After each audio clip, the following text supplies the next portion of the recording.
أعوذ بالله من الشيطان اللعين الرجيم بسم الله الرحمن الرحيم الحمد لله رب العالمين الصلاة والسلام على أشرف الأنبياء والمرسلين وخاتم النبيين سيدنا ومولانا أبي القاسم محمد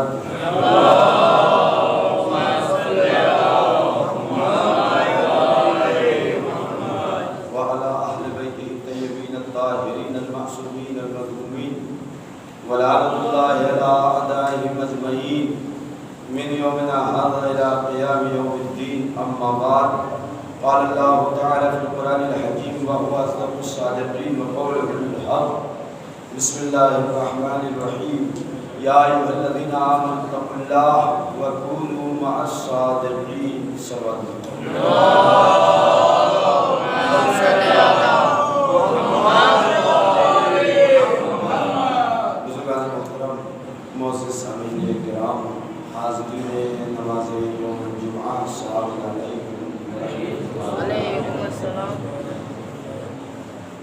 خداوند عالم نے توفیق دی ہم لوگوں کو کہ اس عظیم فریضے کی ادائیگی کے لیے اجتماعی اور سیاسی عبادت کو انجام دینے کے لیے جمع ہوئے۔ اس پروردگار کا لاکھ لاکھ شکر۔ خداوند عالم قرآن مجید میں ارشاد فرما رہا ہے یا ایھا الذین آمنوا اتقوا اللہ وَكُونُوا مَعَ الصَّادِقِينَ، اے صاحبان ایمان تقوی الہی اختیار کرو اور صادقین کے ساتھ ہو جاؤ۔ جب انسان تقوی الہی اختیار کرے گا، اللہ سے ڈرے گا اور صادقین کے ساتھ ہو جائے گا، پھر وہ انسان اپنی زندگی میں کوئی بھی ایسا قدم، کوئی بھی ایسا کام نہیں کرے گا جو خلاف سیرت معصومین ہو اور خلاف حکم پروردگار ہو۔ تقویٰ ڈرنا، انسان جب معرفت ہو جاتی ہے کسی چیز کی تو انسان اس چیز میں پھر ڈر ڈر کے قدم رکھتا ہے۔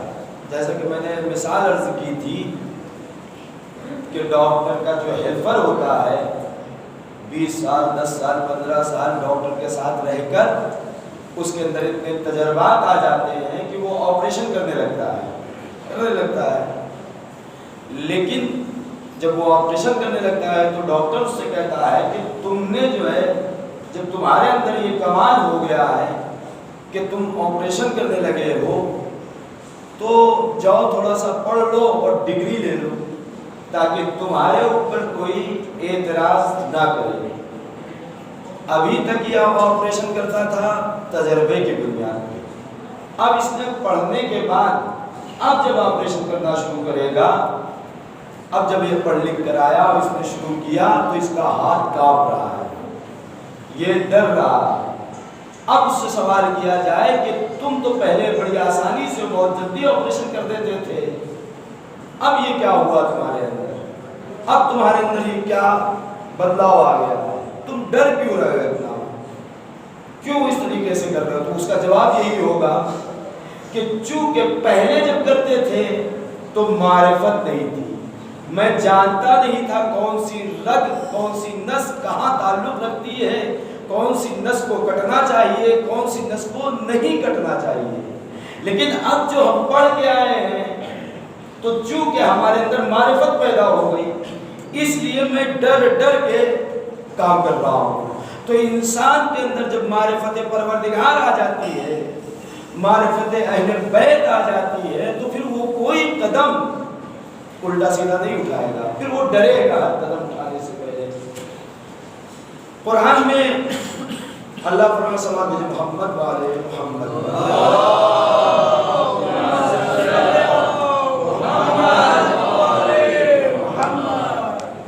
اللہ فرما رہا ہے یا ایھا الذین آمنوا، سورہ نساء آیت نمبر 29، یا ایھا الذین آمنوا لا تقتلوا انفسکم، اے صاحبان ایمان تم اپنے نفس کو قتل مت کرو۔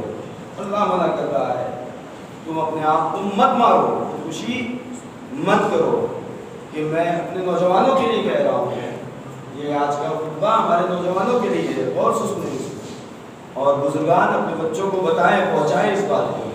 یا ایھا الذین آمنوا، اے صاحبان ایمان، لا تقتلوا انفسکم، اپنے نفس کو قتل مت کرو، ان اللہ کان بکم رحیما، کیوں قتل کرتے ہو جبکہ اللہ تمہارے لیے رحیم ہے، رحم کرنے والا ہے۔ تم اللہ سے لو لگاؤ، دنیاوی کوئی معاملہ ہے، دنیاوی کوئی کام ہے، اس کی بارگاہ میں آؤ، دعا کرو، تمہاری مشکل حل ہوگی، اللہ رحیم ہے۔ تم اتنا بڑا قدم کیوں اٹھا رہے ہو؟ نہیں، اللہ سے لو لگاؤ، قتل مت کرو اپنے آپ کو۔ دوسرے مقام پہ اللہ کہہ رہا ہے 93 آیت سورہ نساء کی، وَمَن يَقْتُلْ مُؤْمِنًا مُتَعَمِّدًا، جب بھی کوئی انسان کسی مومن کو قتل کرتا ہے، جان بوجھ کر، عمدن قتل کرتا ہے، جب بھی کوئی انسان کسی مومن کو، ایک تو اللہ کہہ رہا ہے تم خود نہ قتل کرو، اور دوسرے مقام کہہ رہا ہے اللہ کہ کسی کو بھی نہ قتل کرو، نہ اپنے آپ کو مارو نہ کسی کو مارو۔ وَمَن يَقْتُلْ مُؤْمِنًا مُتَعَمِّدًا، جو بھی انسان کسی مومن کو عمدن قتل کرتا ہے، فَجَزَاؤُهُ جَہَنَّمُ، اس کا نتیجہ، اس کا اجر، اس کی جزا جہنم۔ کون سی جہنم؟ خالدن فیہا، جس میں تمہیں ہمیشہ رہنا ہے، خالدن فیہا، ہمیشہ رہنا ہے اس میں۔ وَغَضِبَ اللَّهُ عَلَيْهِ، ایسے انسان پہ اللہ غضبناک ہوتا ہے۔ جو انسان کسی کو قتل کرتا ہے یا اپنے آپ کو قتل کرتا ہے، ایسے انسان پہ اللہ غضبناک ہوتا ہے۔ وَلَعَنَهُ، اور اللہ اس کے اوپر لعنت بھیجتا ہے۔ کتنا بدبخت انسان وہ ہوگا کہ جو اپنے اوپر اللہ کی لعنت بھیجوائے، بدبخت ترین انسان ہوگا وہ۔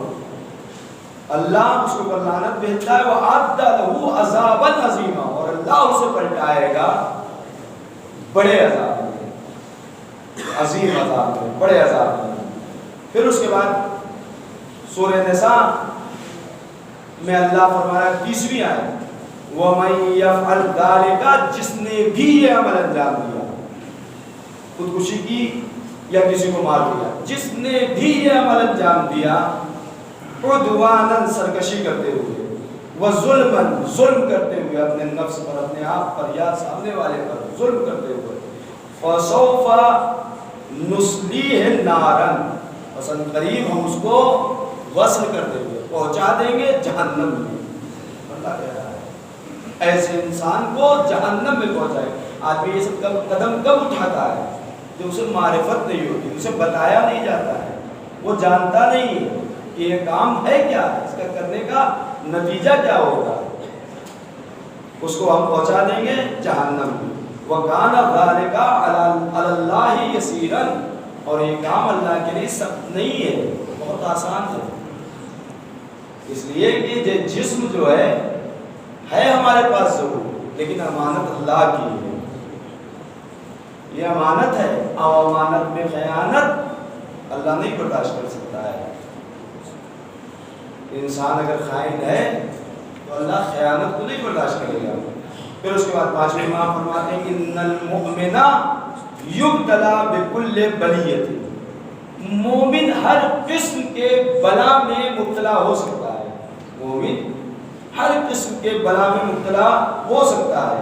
وَيَمُوتُ بِكُلِّ مَيْتَةٍ، ہر طرح کی موت کو قبول کر سکتا ہے مومن اگر ہوگا۔ آپ کربلا میں دیکھیے کس کس طریقے کی موت ہوئی، لاشیں پامال، گھوڑے دوڑائے گئے۔ مومن اگر ہوگا تو ہر طرح کی موت کو برداشت کر لے گا، ہر طرح کی مصیبتوں کو برداشت کر لے گا اگر کوئی مومن ہے۔ وَكَانَ ذَلِكَ إِلَّا أَنَّهُ لَا يَقْتُلَ نَفْسَهُ، لیکن ہر طرح کی مصیبت کو برداشت کر سکتا ہے، ہر طرح کی موت کو برداشت کر سکتا ہے، لیکن خودکشی نہیں کرے گا۔ 5ویں امام مومن خودکشی نہیں کرے گا، یہ کام انجام نہیں دے گا۔ 6ویں امام فرماتے ہیں من قتل نفسہ جس نے اپنے آپ کو قتل کر دیا متعمداً جان بوجھ کر، فَهُوَ فِي نَارِ جَهَنَّمَ خَالِدًا فِيهَا، وہ انسان جہنم میں ہمیشہ ہمیشہ کے لیے جائے گا، اس کے لیے جہنم ہے ہمیشہ ہمیشہ کے لیے۔ پھر اس کے بعد خودکشی کرنے کی وجہ کیا ہوتی ہے، کس وجہ سے انسان یہ قدم اٹھاتا ہے، کیوں اٹھاتا ہے؟ تو چند چیزیں بتائی گئی ہیں، ان میں سے دو چار چیزوں کا ذکر کر کے بات کو تمام کر دوں گا۔ انسان یہ قدم کب اٹھاتا ہے؟ جب اس کا ایمان اور اس کا عقیدہ ضعیف ہوتا ہے، کمزور ہوتا ہے، تب انسان یہ قدم اٹھاتا ہے۔ ایمان کب ضعیف ہوگا؟ ماں باپ نے تربیت نہیں کی، عقیدہ نہیں بتایا، اللہ کے بارے میں نہیں بتایا، معصومین کے بارے میں نہیں بتایا، بھیجا نہیں کسی کے پاس سیکھنے کے لیے کہ عقائد کو سیکھ لو۔ پرسوں کی مجلس میں غالباً میں نے عرض کیا تھا تربیت کے سلسلے میں انشاءاللہ آگے کی جو مجلسیں ہوں گی وہ تربیت کے سلسلے میں آپ حضرات کی خدمت میں پیش کرتا رہوں گا۔ انسان یہ قدم کب اٹھاتا ہے؟ جب اس کا عقیدہ کمزور ہوتا ہے، جب اس کا ایمان کمزور ہوتا ہے۔ اور ایمان اور عقیدہ کہاں سے مضبوط ہوتا ہے؟ تو تربیت کی سب سے پہلی جگہ ہے ماں کی آغوش۔ عورت ہوتی ہے لیکن اس کی آغوش اتنی باعظمت ہوتی ہے کہ اس کی آغوش میں خود تو نبی نہیں ہوتی ہے لیکن اپنی آغوش میں پال کے نبی قوم کے حوالے کرتی ہے۔ خود امام نہیں ہوتی ہے لیکن امام کو پال کے لوگوں کے لیے بھیجتی ہے۔ خود مرجع نہیں ہوتی کہ لوگ اس کی تقلید کریں، ہاں پڑھتی ہے، درجہ اجتہاد تک پہنچتی ہے لیکن اس کی تقلید واجب نہیں ہے۔ خود وہ اپنی تقلید کر سکتی ہے لیکن لوگ اس کی تقلید نہیں کر سکتے۔ اس درجے تک، اس علم تک پہنچ سکتی ہے لیکن یہی عورت اتنی باعظمت ہے کہ مراجع کرام کو پال کے ہمارے حوالے کرتی ہے۔ تو یہ ہے ماں کی تربیت۔ ماں کے اوپر ہے کلو مولود یولد علی فطرت، ہر بچہ فطرت اسلام پہ پیدا ہوتا ہے۔ اب ماں باپ ہیں، ماں باپ اسے چاہے یہودی بنا دیں یا نصرانی بنا دیں یا مسلمان بنا دیں، یہ آغوش کے اوپر۔ سب سے پہلی تربیت کا مرکز جو ہے وہ ماں ہے، یہاں سے شروع ہو۔ آپ لوگ نوجوان بزرگان اپنے بچوں کا اس پورا شوق زمانے میں، یہ جو اسمارٹ فون چلا ہے، اسمارٹ موبائل چلا ہے، اس میں اسمارٹ چیز ہی کو استعمال کرنے دیجیے۔ قرآن، احادیث، مجلس، ماتم، جو چیزیں فائدے مند ہوں اس کے لیے سود مند ہو۔ یہ نہیں کہ آپ نے 25,000 کا موبائل دلا دیا، پوری رات اوٹے پہ بیٹھ کے جو ہے گیم کھیلتا رہے، خرافات کرتا رہے، غیبتیں کرتا رہے، دین سے آشنا نہ ہو۔ جب دین سے آشنا نہیں ہوگا، چونکہ ہم نے تو پکڑا دیا اس کے ہاتھ میں کھلونا، اور جب کھلونا تربیت کے نام پہ ہم نے کچھ دیا نہیں، تربیت کے نام پہ ایک اچھا سا موبائل، بہترین جتنا جس کا اچھا موبائل ہوگا اتنا ہی اچھا اس کا لڑکا ہے، تو پھر نتیجہ یہی ہوگا جو ہو رہا ہے 3 حادثے 1 ہفتے کے اندر۔ افسوس کا مقام ہے، یہ کوئی کر رہا ہے، یہ کرنے والا کیا کر رہا ہے؟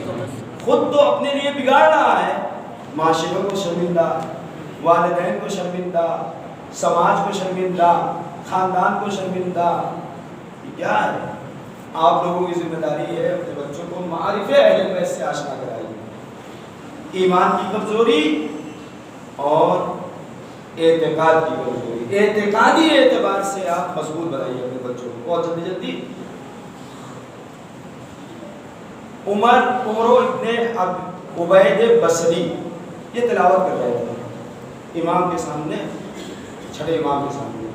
اس آیت میں پہنچے والذین یجتنبون کبائر الاسم، وہ لوگ جو بڑے گناہوں سے بچتے ہیں، پرہیز کرتے ہیں۔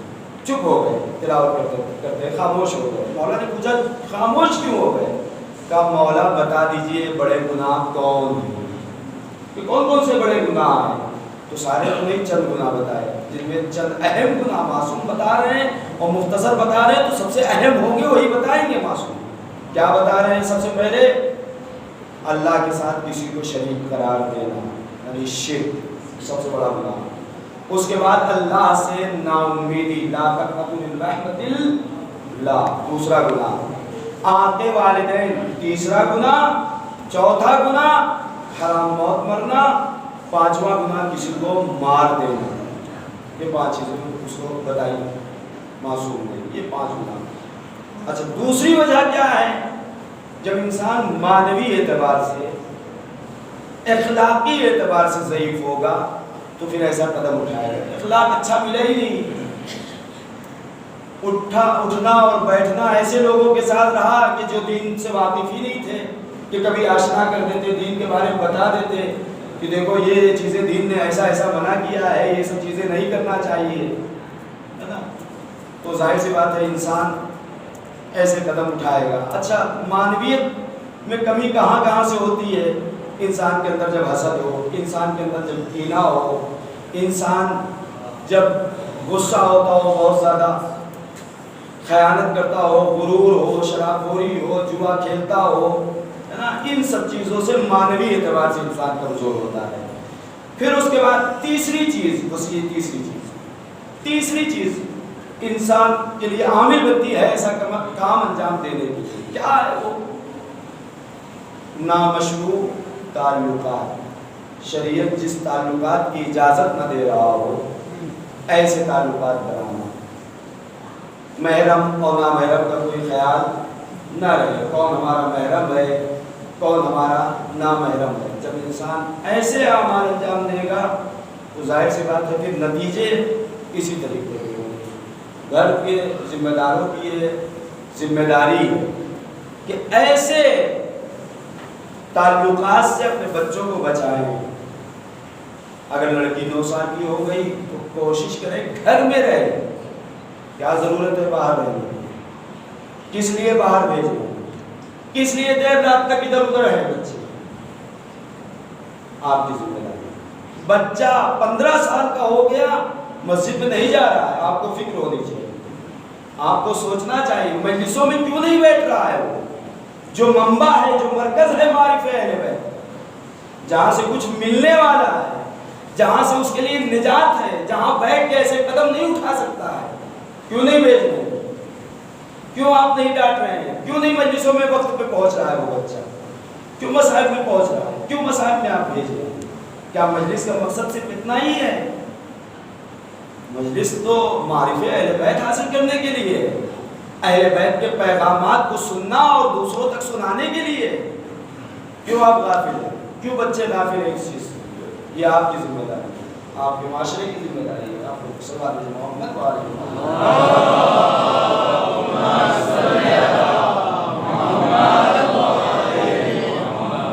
اب یہ تو اچھا نہیں لگے گا، بیٹی ہے 9 سال کی، بڑی محبت ہے، کیسے باہر بھیج دیں؟ بچہ ہے 9 سال کا ہے، کیسے روکیں اسے؟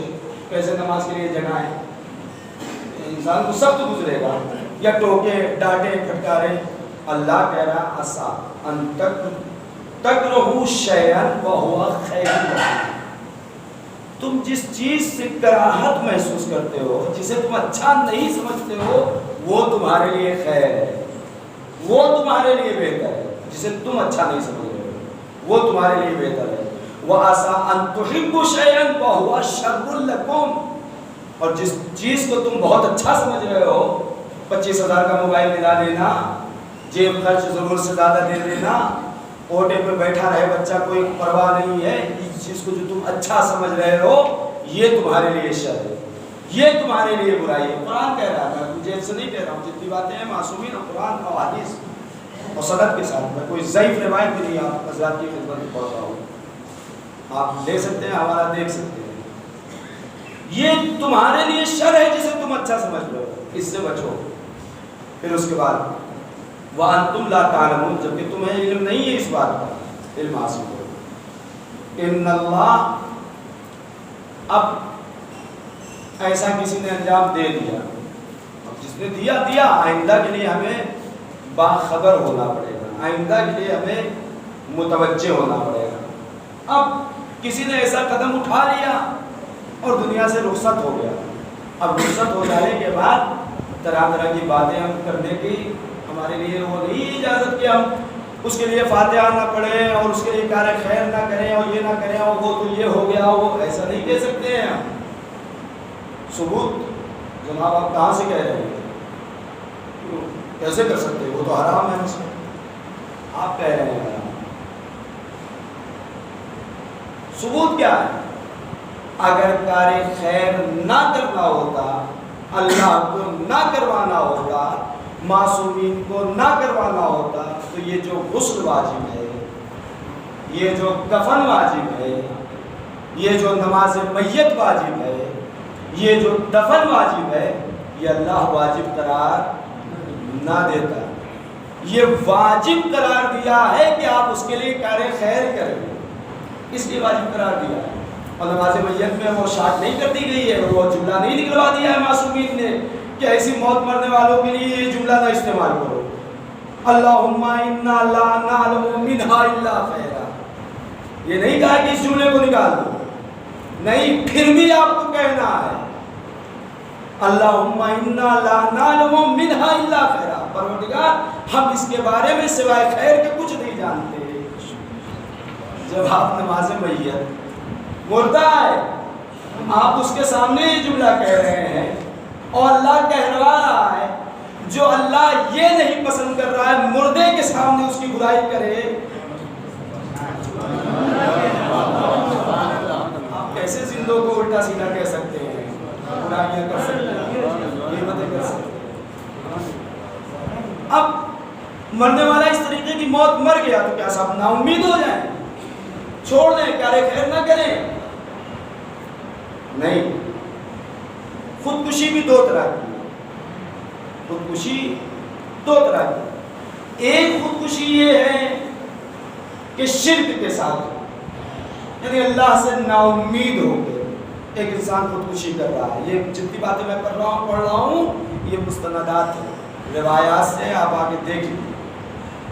ایک خودکشی یہ ہے کہ اللہ سے نا امید ہو کے، پروردگار تجھے میرا ہی گھر ملا تھا فقیری کے لیے، نا امیدی اللہ سے، پروردگار تو مجھے رزق نہیں دے رہا ہے، روزگار نہیں دے رہا ہے، تو نے میری اولاد لے لی، ہے نا؟ اللہ سے نا امید ہو کے ایک انسان خودکشی کر رہا ہے۔ ایک خودکشی یہ ہے کہ انسان اپنی ذاتی مفاد کے لیے نامشروع تعلقات، مثلا گھر کی کوئی فساد، جھگڑا، لڑائی، اس وجہ سے خودکشی کر دے، تو وہ خودکشی جو ہے وہ شرک کے ساتھ ہے، اللہ کے ساتھ شریک قرار دے دیا ہے نا۔ شرک دو طرح کے، شرک فی اللہ اور شرک فی العبادہ، دونوں چیزیں صحیح نہیں۔ عبادت میں اللہ کا شریک قرار دینا اور خود اللہ کے ساتھ کسی اور کو اللہ مان لینا، اللہ کو بھی مانتے رہنا، بتوں کے سامنے بھی سر جھکا دینا، جیسا آج ایک ویڈیو صبح آئی تھی، ہے نا، ماما ہے سر پہ اور جو ہے بہترین کام انجام دے رہے ہیں۔ تو ایسے لوگ جو ہے یہ شرک ہے، شرک ہے، یہ غلط چیز ہے۔ تو ایک انسان کی موت شرک کے ساتھ اور ایک اپنے ذاتی مفاد کے ساتھ انسان نے خودکشی کی اپنے فائدے میں۔ اللہ کیا کہہ رہا ہے قرآن میں؟ لا تقنطوا من رحمت اللہ، اللہ کی رحمت سے مایوس مت ہو، ایک آیت۔ دوسری آیت خدا کہہ رہا ہے ان اللہ لا یغفر ان یشرک بہ، اللہ اسے معاف نہیں کرے گا جو شرک کرے گا، اللہ کے ساتھ کسی کو شریک قرار دے گا تو اللہ اسے معاف نہیں کرے گا۔ وَيَغْفِرُ مَا دُونَ ذَلِكَ لِمَن يَشَاءُ، اور اللہ اس کے علاوہ جس کو چاہے گا اسے معاف کر دے گا۔ اب یہاں چاہت کا معاملہ ہے، جتنا آپ کار خیر کر لیجئے شاید مشمول رحمت پروردگار ہو جائے مرنے والا، اس کے لیے کار خیر کریے، دعائے مغفرت کریے، ہے نا۔ اللہ کہہ رہا ہے کہ میں نہیں معاف کروں گا جو شرک کر رہا ہے، شرک کے علاوہ جتنے بھی گناہ ہیں میں جس گناہ کو چاہوں گا معاف کر دوں گا.